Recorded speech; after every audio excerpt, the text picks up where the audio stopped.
see or actually relook the One China policy. Let's also now bring in our colleague Abhishek Jha, who's been keeping a close eye on all those developments. Abhishek, considering the fact this is not the first time, many experts are saying this in fact won't be the last time. So talk to us about the timing of when this renaming list has been put out by China and which are these areas which have been renamed by them. So clearly, Griha, there are multiple fronts that China is trying to open up for as long as the being at loggerheads with India is concerned. The boundary issue in Ladakh is still not very much settled. There are multiple engagement points that are still to be completely disengaged, and that has we have seen the negotiations going on for almost 2 years at diplomatic level and corps commanders level as well. Then there are issues at Doklam Prai Junction where China has been trying to claim a territory. It has been trying to develop infrastructure, which is being a security concern for India, and there is a still negotiations going on. And in that context, the recent remarks by Bhutanese Prime Minister was much talked about, where he said that Bhutan and China are very much close to settle the boundary disputes. But India, China, and Japan, India, China, and Bhutan, they are the equal partner of the Doklam conflict of Doklam disputes. Then we are now seeing this whole issue of China claiming Arunachal Pradesh, and China has been claiming Arunachal Pradesh part of its extended or southern Tibet for a very long time. You mentioned the number of occasions when China has objected to official visits by senior Indian senior government dignitaries, vice president and defense minister to this place. But to some extent, India is also trying to defy and establish the fact to China that Arunachal Pradesh is very much its own part. Recently, we had seen one working group meeting of G20 also happening in Arunachal Pradesh, which obviously China did not attend, and Chinese representation was not present in that meeting. So no matter how much of these rumors China can spread that Arunachal Pradesh is part of its southern Tibet, the fact is that Arunachal Pradesh remains a very much sovereign part of India, and the government has in its the latest statement that he has issued today morning. After this whole 11 places renaming in Arunachal Pradesh from the Chinese side was, came to the knowledge that we outrightly reject it, and Arunachal Pradesh remains an inalienable part of India, and no renaming will alter this fact. So this has been India's standard position on the various, boundary disputes that China has tried to create in the past and at present as well. Yeah, as Abhishek is rightly pointing out, that response by the ME is very clear. No renaming will alter the reality. Arunachal Pradesh was, is and will continue to be an integral part of India. Abhishek, we leave the conversation there. Thanks a lot for getting us all those details. Let's also now bring in our guest, BJP National Spokesperson Shazia Ilmi joining us on the broadcast. Congress Spokesperson Devashree Jararia also joining us on the broadcast. Defense expert, Major General retired Sanjay Soy also joining us on the broadcast. Good to have all of you on the broadcast with us. Major General Soy, I'd like to begin the conversation with you. Considering the fact this is not the first time that we're seeing a provocation like this by China, two things that I want to understand. One, the timing of when this renaming list is being put out. And secondly, why does China continue to indulge in a provocative manner like this? Is it just to keep the pot boiling? In fact, Ridhima, I would say that yes, you are right that China's intention is always to keep the pot boiling. India has been trying its best, and in the past that to have a good relations with China. Both are very big economy, both are have a tremendous potential. But it is one unfortunate part that China has not responded the way it should to the gestures of India. And after Galwan, things have changed, and these kind of activities are further deteriorating the relationships between the two countries, which are already at a very low key. However, I would say that let China name anything and anywhere. How does it matter? True. It is Arunachal has been part of India, is part of India, and will remain part of India. You see, on 27th March, we had a G20 delegations visiting Arunachal Pradesh. Yeah. Yes, Chinese delegation was not part of it that for their own reasons. But the fact is, if they name something in their own country, why should we respond? Why should we bother? I mean, it doesn't matter. We are very clear. The whole world is clear. Indian population is clear. Indian armed forces are clear.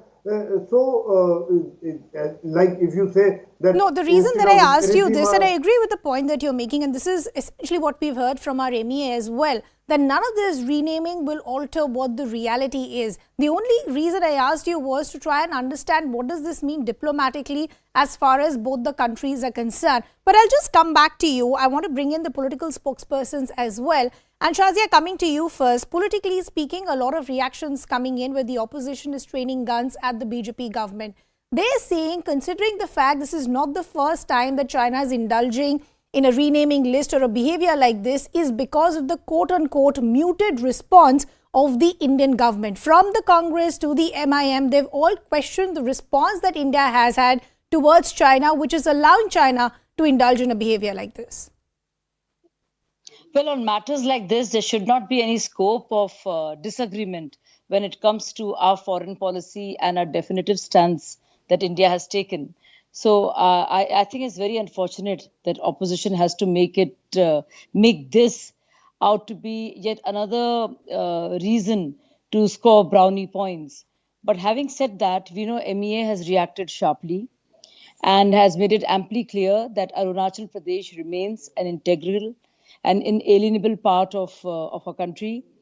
We know that there was a G20 summit that happened, and just a week after, this new trick or act of provocation was engaged in by China.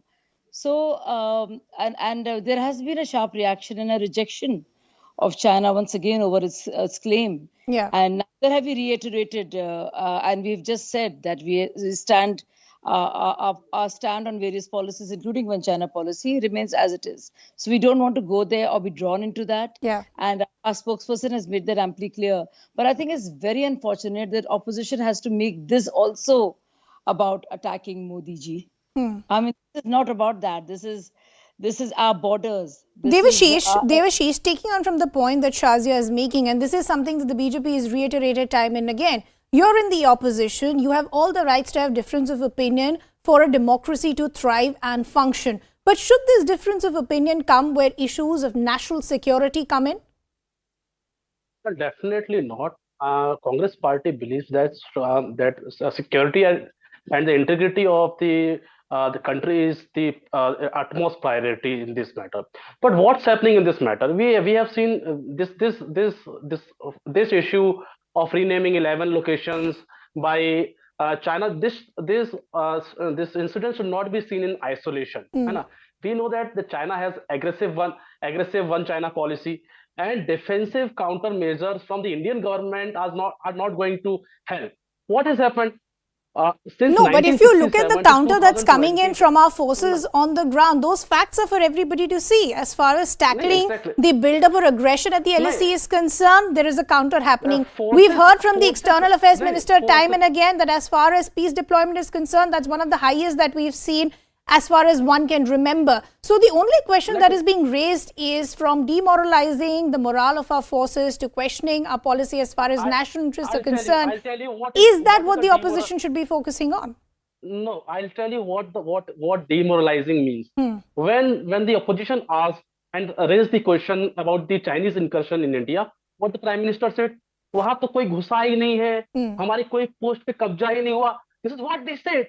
And when in an interview that the External Affairs Minister was asked about the China, he said they are tourists to be. We can't pick a fight with China. They are a bigger market than us. When these type of statements comes from a post holder, constitutional post holder offices, what message it will deliver to the armed forces, and what message it delivers to the China?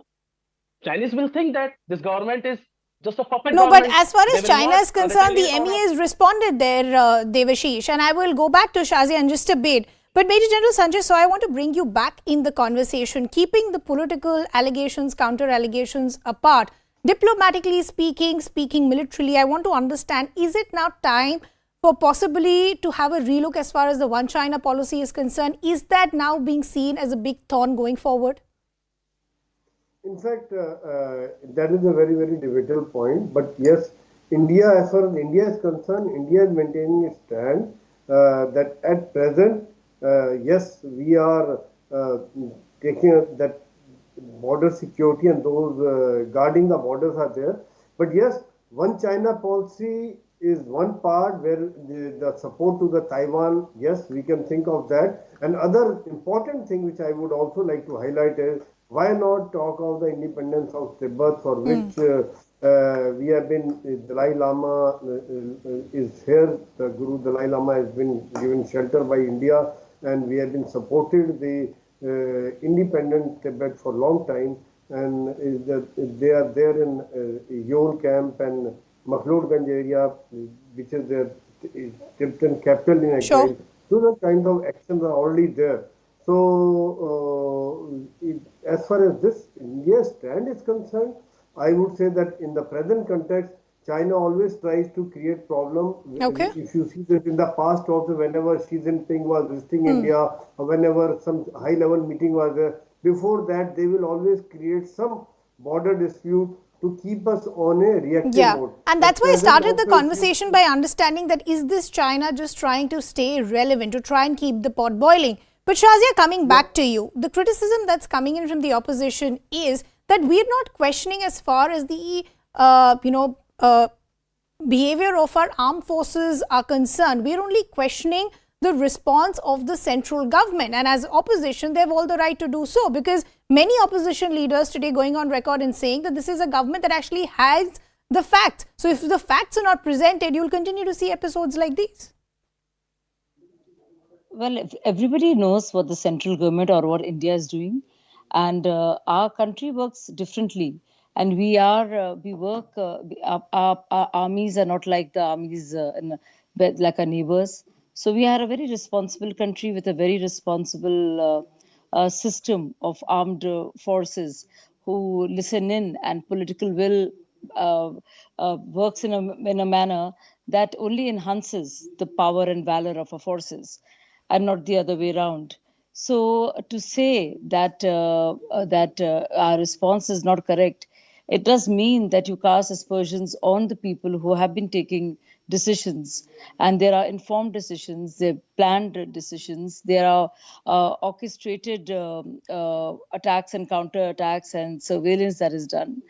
We also remember how Rahul Gandhi said things to the effect of ji hamare jawano ki pitai ho rahi. So I mean that was also said in the same context, and I don't think it was very heartening to hear that anybody. So attacking the country when you want to attack the central government without understanding that a lot of things cannot be made threadbare open in terms of policy decisions, high-level delegation. These are matters of policy. They need debate and deliberation, and there has been an official response that has been put out as far as the MEA is concerned. Unfortunately, I'll have to leave that conversation there. Appreciate all our guests taking out the time and joining us here. We want to now play out a very crucial conversation. CNN News 18's managing editor Zaka Jacob spoke to External Affairs Minister Dr. Jaishankar at an event Rising India last week, where the External Affairs Minister presented a clear stand as far as the Indo-China border tension is concerned. Let's listen in.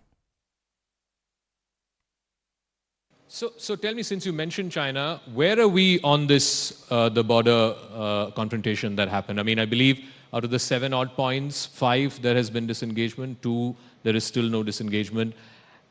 Just a broad understanding that, do you believe this has gone beyond the remit of army commanders? This has to be a political sort of dialogue and eventually moving to resolve the situation? Look, first you have to understand what is the nature of the problem. The nature of the problem is that two militaries who generally were not 24/7 deployed at or on or very close to the LAC have done so to a great degree after May of 2020. Because pre-May of 2020, both militaries were primarily located in the depth areas where they had permanent bases, and then they would patrol out into the LAC. Now, in 2020, the Chinese breached that in violation of the 93-96 agreements, brought forces to the LAC, obviously we countered it. They stayed there, we stayed there. So as a result, you have a very, very intricate situation of very multiple close-up deployments, which by common sense sort of military assessment is a very dangerous situation to be. Let's now shift our focus to the other big story that we are tracking, which is what's happening in West Bengal. The situation in West Bengal's Rishra, that still continues to remain tense with prohibitory orders in place.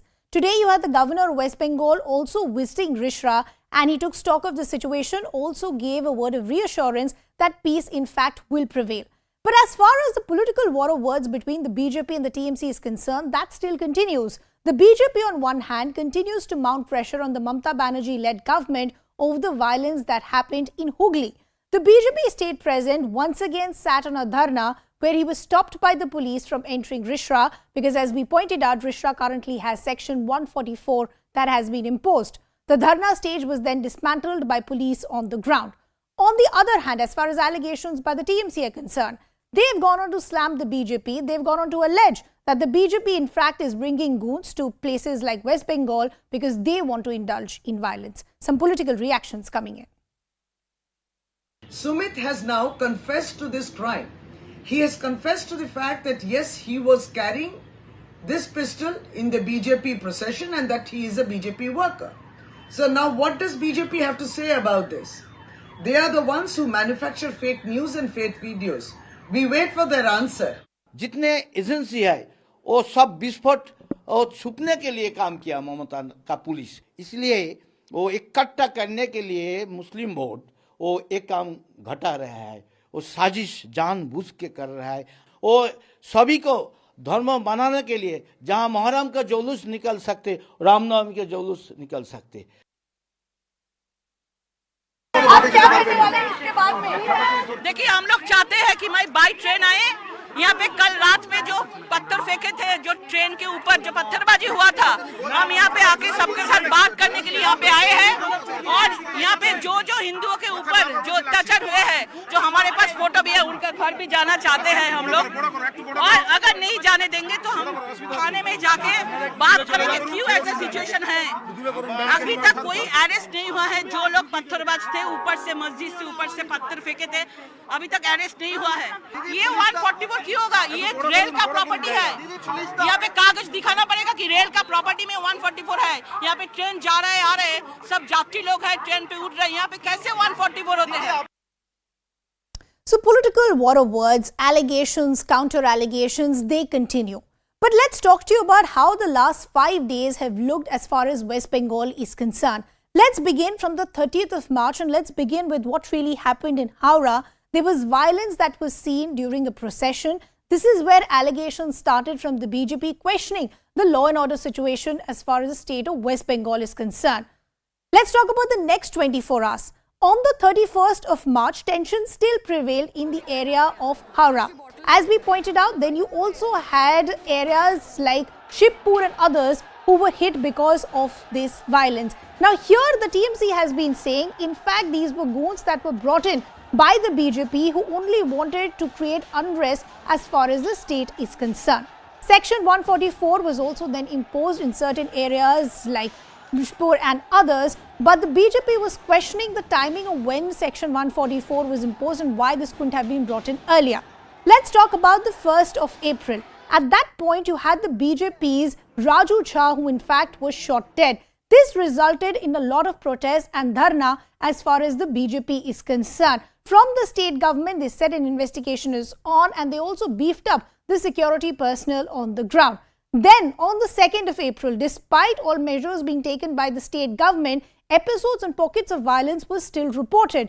Hooghly's violence in BJP Shobha Yatra was reported as far as the 2nd of April is concerned. Here the TMC of course has been saying that permission was not granted, and why did the BJP even have to go as far as a no-go area is concerned. Then let's cut to what happened on the 3rd of April.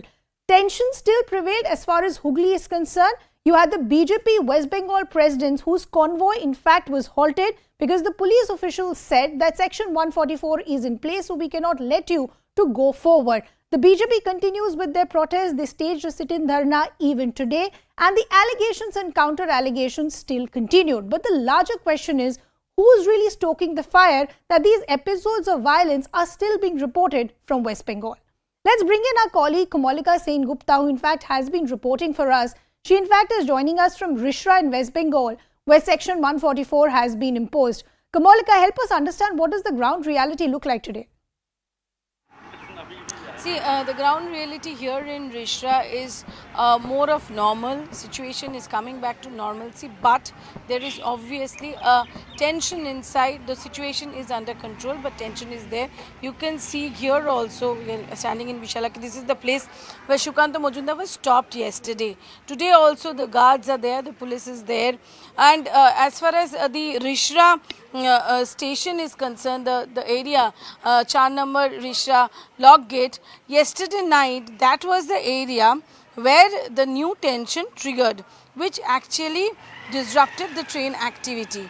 But today from the morning, everything is okay. The situation is tense. More than 50 is arrested, as we spoke to the Chandanagar Commissioner Amit P. Javalgi. So right now on ground the situation is okay, but the situation at the same time is very volatile.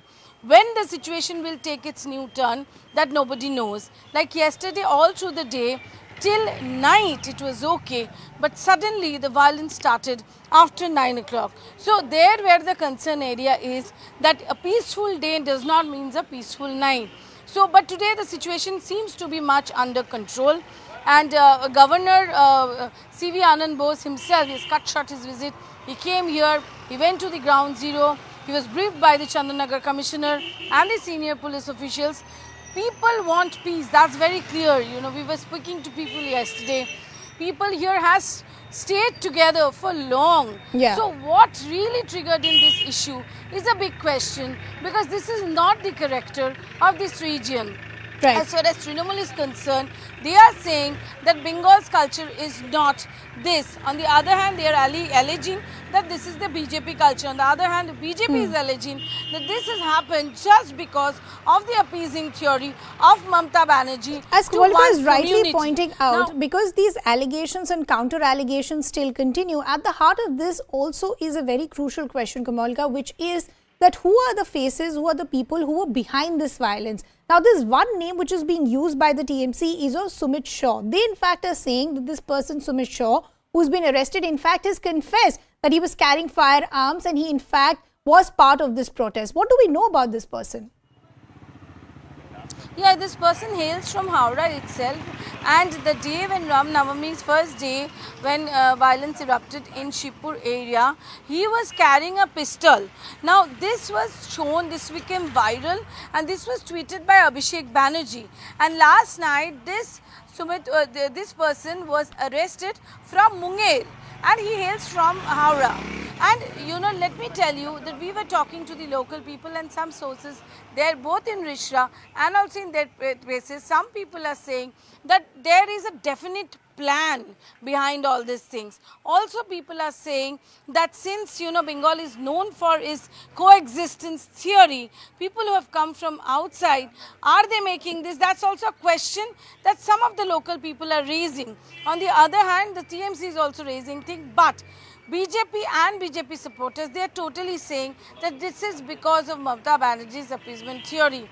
But, you know, the war of words is there, the politics is there, but on ground, peace is a requirement. That's what the people out here, you know, some of the shops are closed, some of the shops are open. People who are opening shops, you know, dar ke, like thoda bahut dar ke, they are opening up the shops. You know, it's after all the common people on ground. Their shops are closed. When they are coming out of house, they are fear. This thing 100% should go, and that's what the focus should be from the administration, from all the political parties. Today we have seen Shukanta Majumdar. He has sat for a dharna in Delhi Road. Loket Chatterjee came via train. They wanted to say they're injured. Politics is there. But overall, the broader aspect is whether peace returns in this area. As Kamalika is rightly pointing out, because these allegations and counter-allegations will continue. What is the ground reality like? And as Kamalika is pointing out, it looks like things are slowly limping back to normalcy. Kamalika, we leave the conversation there. Thanks a lot for getting us all those details. Let's also now bring in our guests to try and understand who's really stoking fire in West Bengal. BJP spokesperson Dr. Nikhil Prasoon is joining us on the broadcast. From the TMC, we have Tausifur Rahman also joining us on the broadcast. Tausif, I'd like to begin the conversation with you. Considering the fact over the last 4 to 5 days, there have been pockets of or episodes of violence that still continue. Even last night, because of this pocket of violence or new episode of violence, you had train services that were impacted. Train services were hit as well. So the question is, in the last 4 to 5 days, why is the state government or police officials on the ground not been able to contain the situation? Ma'am, see, first of all, it's very sad what's happening in Bengal right now, because this whole violence is being staged by the central government team. Of course, it's BJP, RSS and Bajrang Dal. Now, I guess it's opposition's right that you want to raise fingers on the ruling government, but you have to understand. I'll just take you a little back. Like when we celebrate Durga Puja, when we celebrate Kali Puja, when we celebrate Diwali, when we celebrate Eid, Bakrid and everything, why nothing happens? Why the whole Bengal, 10.5 to 11 crore of people celebrate all together? What is wrong with one area, Howrah, Shibpur, where the ruckus happened? Now this same Tausif, who's responsible for law and order situation? Of course, it's RSS. Of course, it's BJP. The state government is responsible for the law and order situation. Law and order is a state subject. See, law and order situation, of course, it's in our hand. I'm not backing out.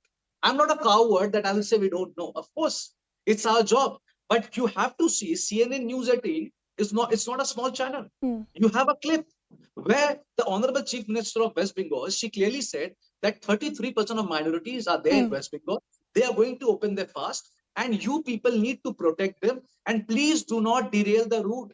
I have my questions. Why this single procession only in Shibpur? Dr. Nikhil, let me bring you in. The TMC is saying that yes, we want to take responsibility as far as law and order situation is concerned. But they are convinced that this has entirely been orchestrated by the BJP. Of course. Well, I would like to emphasize that the whole country and the world is watching the way the West Bengal government and the current dispensation is behaving. I think this is infringement of constitutional propriety. And this is not only an attack on the Sanatan ethos, this is also something which has brought to light the complete partiality of the administration.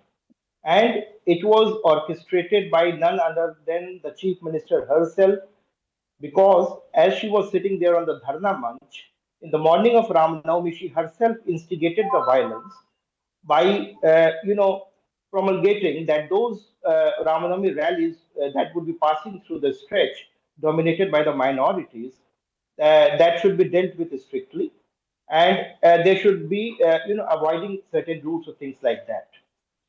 What do you mean by minority-dominated areas? Okay. What are the specific routes dominated by minorities? She never said. This is something which is being spoken by the head of the administration, the leader of the state. Never used I think the word that this gave a fillip. do not enter the minorities This area. gave a fillip. She just said, do not to derail the fanatic She never element. said. To the fanatic element. Okay. So The fanatic elements amongst even the as section of these the society. allegations and counter allegations continue, what does this mean as far as the future of West Bengal is concerned? As our colleague Malika was pointing out, it looks like things will limp back to normalcy. You've also had the governor visit Rishra today, so he is hoping that things will change as far as West Bengal is concerned. Unfortunately, I apologize to our guests. We're short of time. I will have to leave that conversation there. We'll keep tracking all these developments. For now, we're slipping into a very short break.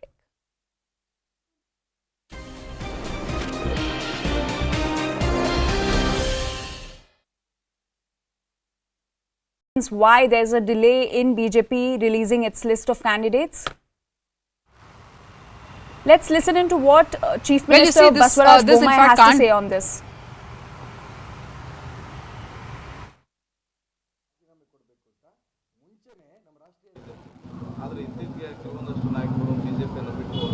ಇಲ್ಲ ನೋಡಿ, ನಾನು ಹೇಳ್ತೀನಿ ಕೇಳಿ. ಇದೇನಾಗಿದೆ ಅಂತಂದರೆ, ಈಗ ನಮ್ಮ B J P ಈಗಾಗಲೇ 125 ಶಾಸಕರು ಇದ್ದಾರೆ.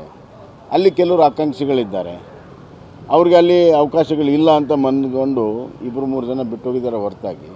ಇದರಿಂದ ಬಿ ಜೆ ಪಿಯ ಚುನಾವಣೆಯ ಮೇಲೆ ಯಾವುದೇ ರೀತಿಯ ಅದರ ಎಫೆಕ್ಟ್ ಆಗೋದಿಲ್ಲ. ಸರ್, ಡಿ.ಕೆ. ಶಿವಕುಮಾರ್ ಓದ್ ಬಂದ ಕಡೆ ಎಲ್ಲ 45 ದಿನ ಅಷ್ಟೇ ಈ ಸರ್ಕಾರ ಹೋದ್ಮೇಲೆ ನಮ್ಮ ಸರ್ಕಾರ ಎಲ್ಲ ಕ್ಲೀನ್ ಮಾಡ್ತೀವಿ ಅಂತ ಕೂತಿದ್ದಾರೆ ಸರ್. ಈಗ ನೋಡಿದ್ರೆ ಆಮೇಲೆ ಸಿಎಂ ಫೈಟ್ ಬೇರೆ ಸ್ಟಾರ್ಟ್ ಆಗಿದೆ. ಏನಲ್ಲ, ಡಿ.ಕೆ. ಶಿವಕುಮಾರ್ಗೆಲ್ಲ ಗೊತ್ತಿದೆ, ಅವ್ರದ್ದು ಅಧಿಕಾರಕ್ಕೆ ಬರಲ್ಲ ಅಂತಲೂ ಗೊತ್ತಿದೆ. ಜನರನ್ನ ಈ ಥರ ಮಾತಿನಿಂದ ಮರಳು ಮಾಡುವಂಥ ಒಂದು ಪ್ರಯತ್ನ, ಅದರಿಂದ ಭಾಳ ಜನ ನಾಯಕರನ್ನ ಕರ್ನಾಟಕ ಜನತೆ ನೋಡಿದೆ. ಸರ್, ಸಿದ್ದರಾಮಯ್ಯನವ್ರಿಗೆ ಏನಾದರೂ ಆತಂಕ? Ritu, coming back to you. So, is infighting one of the reasons why there's a delay in BJP releasing the list of candidates? Well, this can't be the reason for the delay in the list of the BJP. In fact, you see, because the kind of the procedure that the BJP has in fact adapted right now is one, of course, that they have went ahead and have adapted that an internal poll, opinion poll meeting that had taken place couple of days back across the Karnataka and in all the constituencies where the district level officers were given a preference, where all their opinions were being considered, where there were senior leaders who were also being deployed in all the constituencies during this poll meeting. And right after that poll opinion meeting, all that data was in fact been forwarded for the core committee meeting, which in fact took place just last Saturday and Sunday. And now that the other meetings are also ongoing, in that meeting you see all the senior leaders in the Bengaluru constantly are working on that whole list to see to it that what kind of stiff competition that they can give to the opposition in all the constituencies, because moreover the BJP has the plan to release in one set that all the candidates' names. So that's the plan that they are having, and because of the technical process that they are undergoing, so that's the reason there is a bit delay in their list to come out. But yes, very soon, that on 8th of April is that the whole the information that whatever they have assimilated in during these meeting will actually be forwarded to the Delhi office, to the BJP higher command there, and therefore that list will again go through. The senior leaders will again in the Delhi go through that whole list and will be releasing the BJP's candidates list by let's say April 10th, that we are expecting the BJP's list to be out. Karnataka BJP is struggling with infighting in B.S. Yedurappa's home district of Shivamoga. BJP MLC Ayanur Manjunath has threatened the party to fight as a rebel candidate if the BJP fields former Minister K.S. Ishwarappa or his son from the Shivamoga constituency. The leader plans to resign as an MLC and contest against K.S. Ishwarappa from the seat. Now, sources have also told CNN News 18 that the party is struggling to manage both leaders. Meanwhile, BJP Parliamentary Board is likely to meet on April 8 to finalize the list of BJP candidates for the upcoming polls. Ticket ಸಿಗಬಹುದು ಬಿಜೆಪಿಗೆ ಅಂತಕ್ಕಂಥ ಯಾವುದೇ ಲಕ್ಷಣಗಳು ನನಗೆ ಕಂಡು ಬಂದಿದೆ. ಕೆಲವರು ಅವರವರ ಮಕ್ಕಳುಗಳ ಹೊಸ ಪಟ್ಟಿಯ ಮಕ್ಕಳುಗಳ ಹೆಸರುಗಳು ಓಡಾಡ್ತಾರೆ. ಈ ಹಿನ್ನೆಲೆಯಲ್ಲಿ ಮೊನ್ನೆ ಈಶ್ವರಪ್ಪನವರು ಪತ್ರಿಕಾಗೋಷ್ಠಿ ಹೇಳಿದಂತ ಮಾತನ್ನು ಬಹಳ ಗಂಭೀರವಾಗಿ ಯೋಚಿಸಿ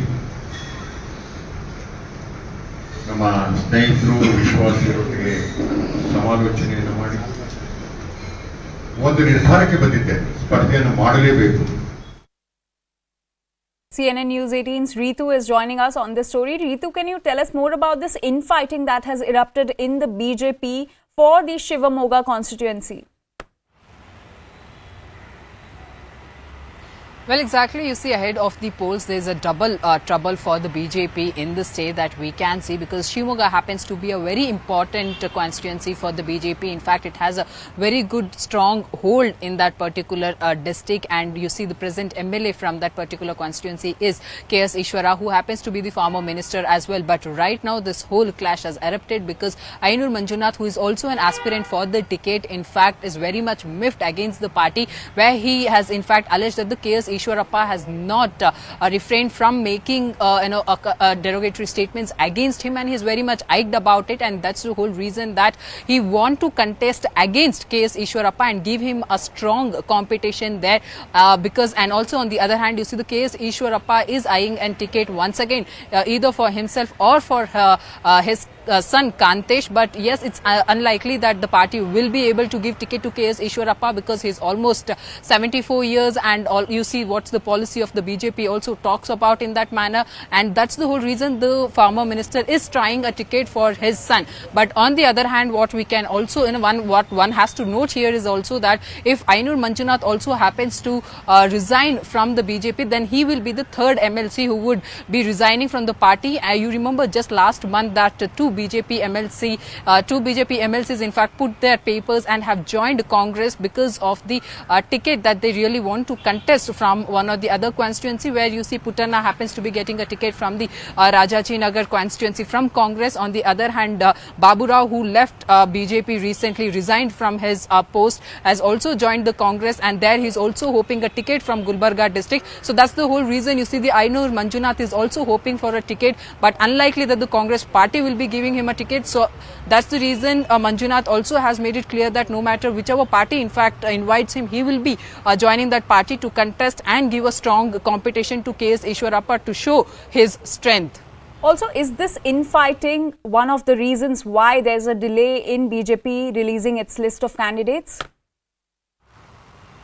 Let's listen into what Chief Minister Baswaraj Bommai has to say on this.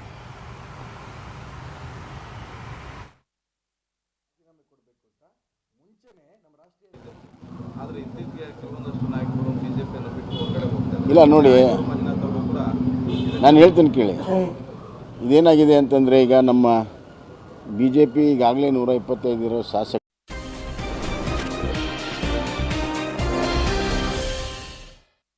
Welcome back. Thanks a lot for staying with us. Former United States President Donald Trump has arrived in New York ahead of his arraignment at the Manhattan Criminal Court today. Now, Donald Trump is the first former or current president facing criminal charges. Security has already been beefed up around Trump Tower, and the roads have been blocked near the Manhattan Criminal Courthouse as well.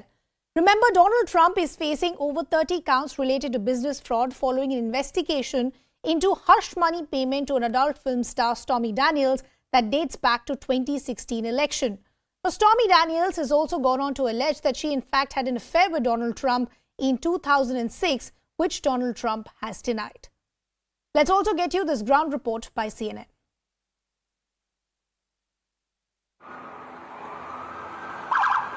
Former President Donald Trump arrived in New York Monday afternoon as he and his legal team strategize ahead of a scheduled arraignment on Tuesday. His team says he'll turn himself in. We will very loudly and proudly say not guilty. I very much anticipate a motion to dismiss coming because there's no law that fits this. Had he been John Smith, there's no scenario where he'd been indicted. According to sources familiar with the case, Trump faces more than 30 criminal charges related to business fraud in an alleged hush money payment scheme involving adult film star Stormy Daniels. Despite the indictment, Mr. Trump says he's staying in the race to get his old job back, which is welcome news for his supporters. We just want to keep his morale up. He's a strong man, the strongest man I've known, and he's taken a lot of heat. He's been very supportive of first responders as president and will be again as our next president. New York City officials have beefed up security around the courthouse and asked people to remain peaceful.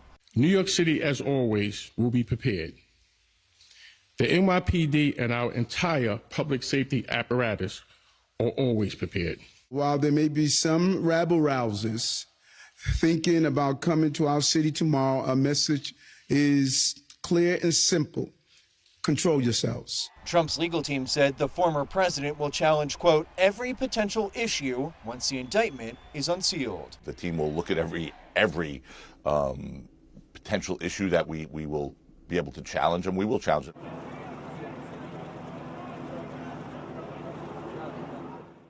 Let's also listen in to what we heard from Trump's attorney.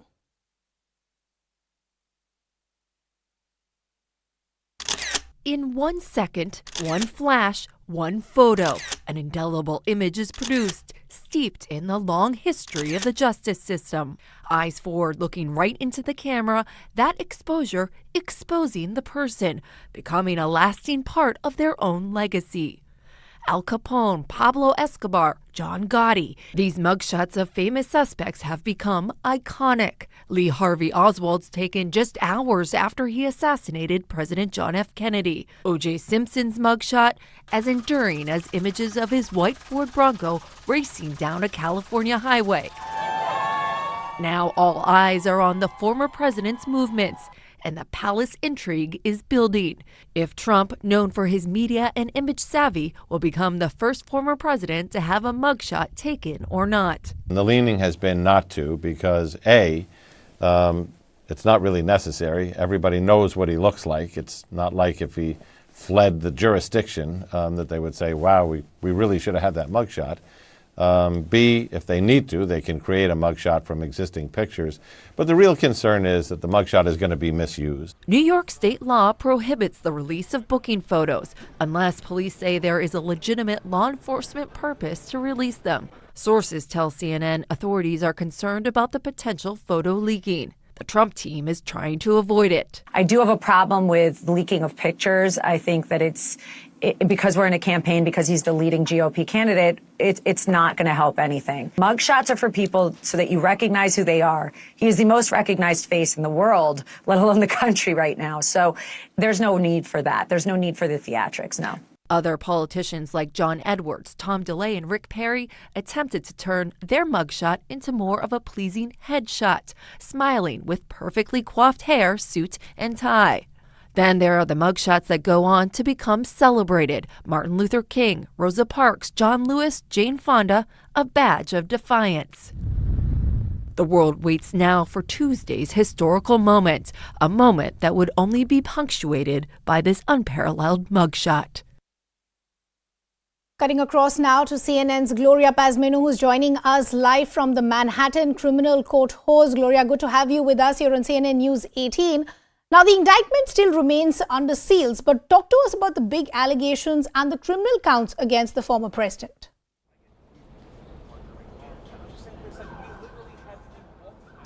That's correct, and we are expecting that indictment to be unsealed today as soon as the arraignment happens, and that is when we will get a first look at what exactly these charges are that the former president is facing here in New York. Our reporting tells us that Trump is facing up to 30 counts of business fraud related crimes. And now, what we don't know is the exact detail of what is being alleged in this indictment, but we are expecting to learn more as soon as it is unsealed later this afternoon. Right. Gloria, it almost looks like that the former president is going to milk every minute of this opportunity. What are you hearing from reports on the ground? What is his plan post the arraignment?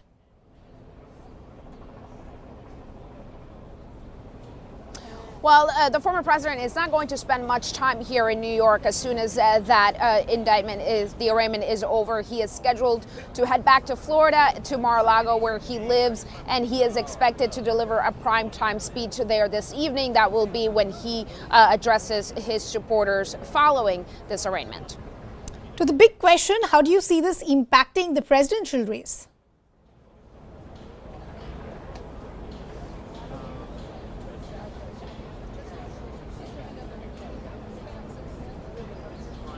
Gloria, can you hear us? Gloria, can you hear us? Okay, we seem to have lost that line with Gloria. We'll try and re-establish that, but all eyes on that very crucial hearing and what will that mean for the former President Donald Trump. We'll keep tracking all those developments. For now, we're slipping into a very short break.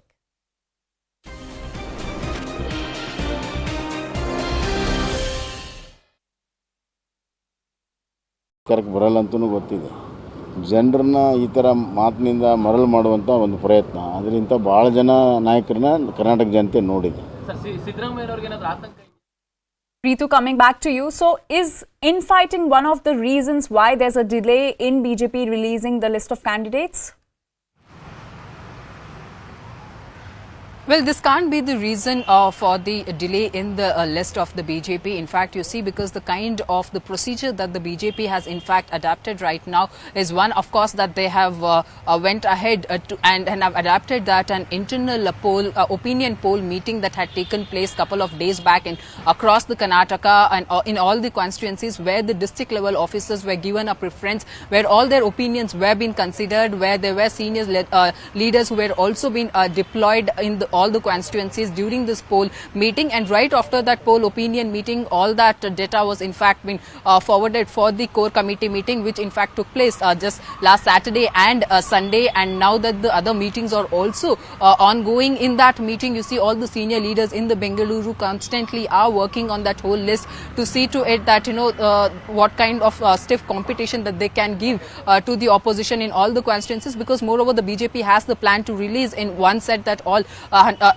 the candidates' names. So that's the plan that they are having, and because of the technical process that they are undergoing, so that's the reason there is a bit delay in their list to come out. But yes, very soon, that on 8th of April is that the whole the information that whatever they have assimilated in during these meeting will actually be forwarded to the Delhi office, to the BJP higher command there, and therefore that list will again go through. The senior leaders will again in the Delhi go through that whole list and will be releasing the BJP's candidates list by let's say April 10th, was that we are expecting the BJP's list to be out. Karnataka BJP is struggling with infighting in B.S. Yedurappa's home district of Shivamoga. BJP MLC Ayanur Manjunath has threatened the party to fight as a rebel candidate if the BJP fields former Minister K.S. Ishwarappa or his son from the Shivamoga constituency. The leader plans to resign as an MLC and contest against K.S. Ishwarappa from the seat. Now, sources have also told CNN News 18 that the party is struggling to manage both leaders. Meanwhile, BJP Parliamentary Board is likely to meet on April 8 to finalize the list of BJP candidates for the upcoming polls. Ticket ಸಿಗಬಹುದು ಬಿಜೆಪಿಗೆ ಅಂತಕ್ಕಂಥ ಯಾವುದೇ ಲಕ್ಷಣಗಳು ನನಗೆ ಕಂಡು ಬಂದಿದೆ. ಕೆಲವರು ಅವರವರ ಮಕ್ಕಳುಗಳ ಹೊಸ ಪಟ್ಟಿಯ ಮಕ್ಕಳುಗಳ ಹೆಸರು ಓಡಾಡ್ತಾ ಇದೆ. ಈ ಹಿನ್ನೆಲೆಯಲ್ಲಿ ಮೊನ್ನೆ ಈಶ್ವರಪ್ಪನವರು ಪತ್ರಿಕಾಗೋಷ್ಠಿ ಹೇಳಿದಂತ ಮಾತನ್ನು ಬಹಳ ಗಂಭೀರವಾಗಿ ಯೋಚಿಸಿ ನಮ್ಮ ಸ್ನೇಹಿತರು ವಿಶ್ವಾಸಿಗಳೊಂದಿಗೆ ಸಮಾಲೋಚನೆಯನ್ನು ಮಾಡಿ ಒಂದು ನಿರ್ಧಾರಕ್ಕೆ ಬಂದಿದ್ದೇನೆ, ಸ್ಪರ್ಧೆಯನ್ನು ಮಾಡಲೇಬೇಕು. CNN News 18's Ritu is joining us on this story. Ritu, can you tell us more about this infighting that has erupted in the BJP for the Shivamoga constituency? Well, exactly. You see, ahead of the polls, there's a double trouble for the BJP in the state that we can see, because Shivamoga happens to be a very important constituency for the BJP. In fact, it has a very good, strong hold in that particular district. And you see, the present MLA from that particular constituency is K.S. Ishwara, who happens to be the former minister as well. But right now, this whole clash has erupted because Ayanur Manjunath, who is also an aspirant for the ticket, in fact, is very much miffed against the party, where he has, in fact, alleged that the K.S. Ishwarappa has not refrained from making derogatory statements against him, and he is very much iked about it, and that's the whole reason that he want to contest against K.S. Ishwarappa and give him a strong competition there, because, and also on the other hand, you see the K.S. Ishwarappa is eyeing a ticket once again, either for himself or for his son Kantesh. But yes, it's unlikely that the party will be able to give ticket to K.S. Ishwarappa, because he's almost 74 years, and all you see what's the policy of the BJP also talks about in that manner, and that's the whole reason the former minister is trying a ticket for his son.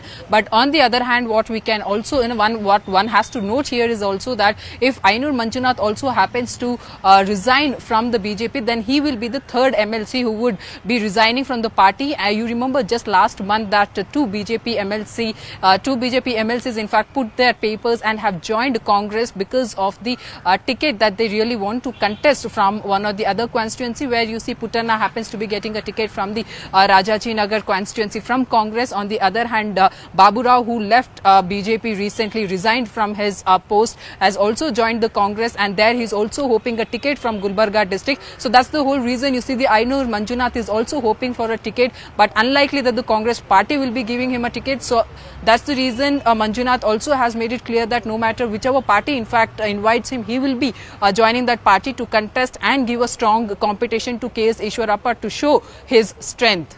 Also, is this infighting one of the reasons why there's a delay in BJP releasing its list of candidates? Let's listen into what Chief Minister Baswaraj Bommai has to say on this.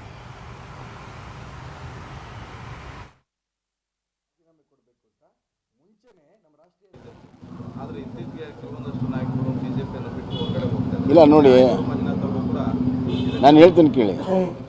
ಇದೇನಾಗಿದೆ ಅಂತಂದರೆ, ಈಗ ನಮ್ಮ B J P ಈಗಾಗಲೇ 125 ಶಾಸಕರು ಇದ್ದಾರೆ. ಅಲ್ಲಿ ಕೆಲವರು ಆಕಾಂಕ್ಷಿಗಳಿದ್ದಾರೆ. ಅವ್ರಿಗೆ ಅಲ್ಲಿ ಅವಕಾಶಗಳಿಲ್ಲ ಅಂತ ಮನಗೊಂಡು 2-3 ಜನ ಬಿಟ್ಟೋಗಿದ್ದಾರೆ ಹೊರತಾಗಿ ಇದರಿಂದ ಬಿ ಜೆ ಪಿಯ ಚುನಾವಣೆಯ ಮೇಲೆ ಯಾವುದೇ ರೀತಿಯ ಅದರ ಎಫೆಕ್ಟ್ ಆಗೋದಿಲ್ಲ. ಸರ್, ಡಿ ಕೆ ಶಿವಕುಮಾರ್ ಹೋದ್ ಬಂದ ಕಡೆ ಎಲ್ಲ 45 ದಿನ ಅಷ್ಟೇ ಈ ಸರ್ಕಾರ ಹೋದ್ಮೇಲೆ ನಮ್ಮ ಸರ್ಕಾರ ಎಲ್ಲ ಕ್ಲೀನ್ ಮಾಡ್ತೀವಿ ಅಂತ ಕೂತಿದ್ದಾರೆ ಸರ್. ಈಗ ನೋಡಿದ್ರೆ ಆಮೇಲೆ ಸಿಎಂ ಫೈಟ್ ಬೇರೆ ಸ್ಟಾರ್ಟ್ ಆಗಿದೆ. ಏನಲ್ಲ, ಡಿ ಕೆ ಶಿವಕುಮಾರ್ಗೆಲ್ಲ ಗೊತ್ತಿದೆ, ಅವ್ರದ್ದು ಅಧಿಕಾರಕ್ಕೆ ಬರಲ್ಲ ಅಂತಲೂ ಗೊತ್ತಿದೆ. ಜನರನ್ನ ಈ ಥರ ಮಾತಿನಿಂದ ಮರಳು ಮಾಡುವಂಥ ಒಂದು ಪ್ರಯತ್ನ, ಅದರಿಂದ ಭಾಳ ಜನ ನಾಯಕರನ್ನ ಕರ್ನಾಟಕ ಜನತೆ ನೋಡಿದೆ. ಸರ್, ಸಿದ್ದರಾಮಯ್ಯವ್ರಿಗೆ ಏನಾದರೂ ಆತಂಕ? Ritu, coming back to you. So, is infighting one of the reasons why there's a delay in BJP releasing the list of candidates? Well, this can't be the reason for the delay in the list of the BJP. In fact, you see, because the kind of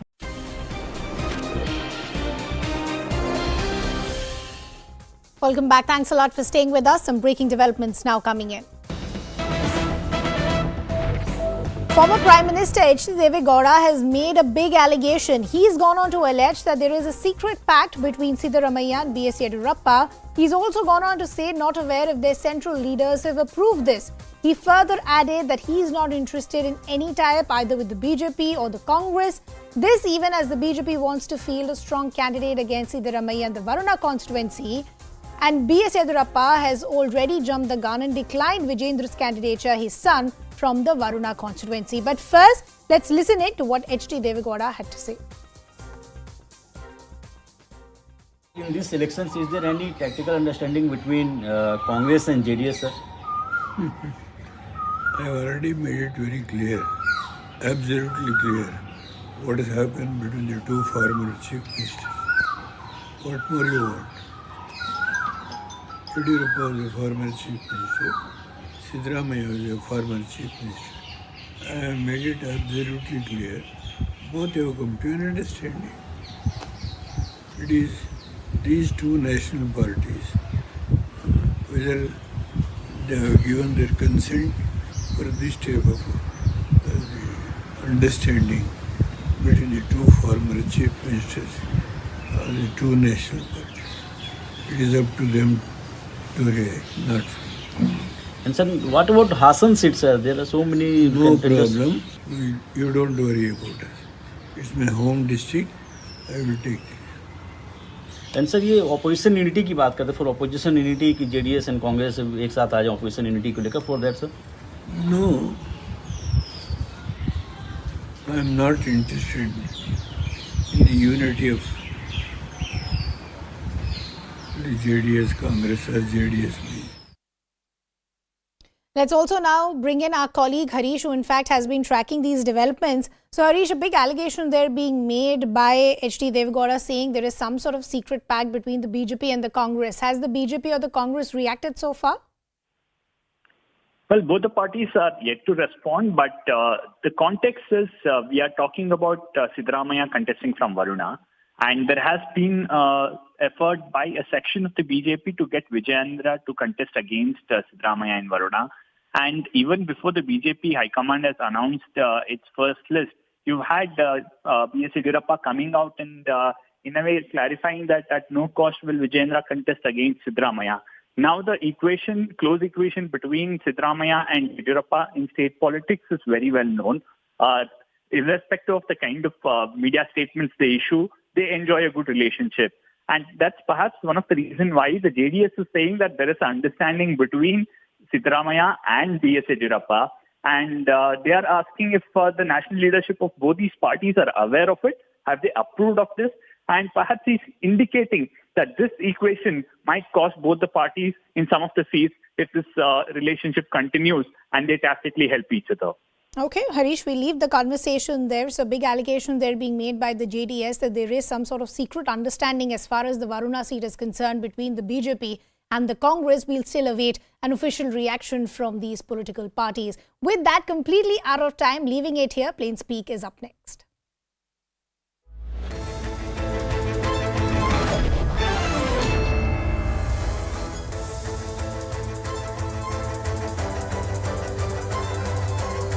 Welcome everyone. Thanks a lot for staying with us. You're watching Plain Speak with me, Shivani Gupta. Situation continues to be tense in parts of West Bengal after violence was first reported during this year's Ram Navami celebrations in Howrah last week and then in Hooghly during a BJP rally. West Bengal governor today, in fact, visited violence-hit Rishra in Hooghly district and took stock of the situation. He has assured to take strict action against the rioters. On April 2, stones were allegedly pelted during Dilip Ghosh's Ram Navami Shobha Yatra in Rishra. The BJP blamed the TMC government for targeting Hindus, while the ruling TMC has blamed the BJP for inciting the violence in the state. Amidst this political war, one thing is clear, that it is people of Bengal who are suffering the most. And this isn't the first time that the state's law and order situation or the lack of it is coming under question. Since the 2021 election results and the vast-scale post-poll violence, this has become a routine flashpoint. So is the opposition, that is the BJP, to blame? It is the single largest opposition in Bengal now. Or is it ultimately the state government's laxity that is to blame for the violence? We'll take those questions to our guest in just a bit. Take a look at some of the sequence of events which played out today. First up, I want to mention how Bengal Governor C.V. Ananda Bose visited violence-hit Rishra in Hooghly district. He took stock of the situation. He has spoken to police officials at the spot. Remember, this is all happening at a time when the MHA, the Ministry of Home Affairs at the centre, at the behest of the BJP leadership in West Bengal, is also asking for a report and taking stock of the situation in West Bengal. This is also happening in